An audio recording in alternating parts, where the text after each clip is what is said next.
ইতিহাস ঐতিহ্যের দ্বারা বিশ্ববিদ্যালয়। এখানে ঢাকা বিশ্ববিদ্যালয়ের শিক্ষক সমিতির সভাপতি যেখানে আমাদের পক্ষে সুপারিশ করেছেন, এটা কিন্তু জেনারেলের বিষয় না। একটা গণবিস্ফোরণ তৈরি করব, আমাদের 35 দাবি বাস্তবায়ন করে ছাড়বো ইনশাআল্লাহ।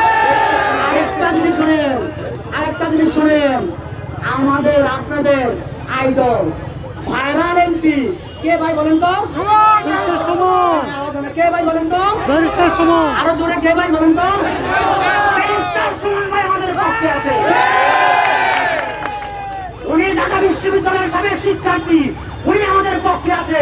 আর কোনো ভয় নাই, আমাদেরকে 35 দেন, নতুবা আমাদেরকে ব্রাশ ফায়ার করেন। আমাদেরকে 35 দেন, নতুবা আমাদেরকে গুলি করে মেরে ফেলেন। আজকে যদি আমার বোনদেরকে না ছাড়া হয়, শুনে রাখো, এমনি কিন্তু আমাদের 12টি বছর ধরে আন্দোলন হচ্ছে। আমরা ক্লান্ত, আমরা অবিশ্রান্ত, আমরা এদিক সেদিক ঘুরছি, ধর্ণা করেছি, সবকিছু করেছি। আমরা উপায়ন্তর না পেয়ে আমরা রাজপথে এসেছি। আমরা কোনো পলিটিক্যাল লোক নই। আমরা কি পলিটিক্যাল লোক? এই সাধারণ শিক্ষার্থীরা যেদিকে মুভমেন্ট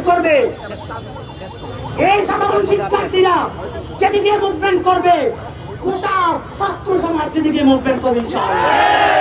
তাই তরুণ, যুব সমাজ, ছাত্র সমাজ, আজকে জেগে উঠো, বিভিন্ন জায়গায় মানববন্ধন করো। আপনাদেরকে আরো আশ্বস্ত করি, ঢাকা বিশ্ববিদ্যালয়ের আর্মিন ছাত্রলীগের বিজনেস ফ্যাকাল্টি সভাপতি আমাদের এই আর দুপুর ভাই আমাদের পক্ষে আছে। আর কোনো সমস্যা আছে? দাবি আমাদের পক্ষে আছে। ঢাকা বিশ্ববিদ্যালয়ের মহসিন হলের এক ভাইকে গ্রেফতার করা হয়েছে। ঢাকা বিশ্ববিদ্যালয়ে জেগে উঠো, আমরাও জেগে উঠবো। আজকে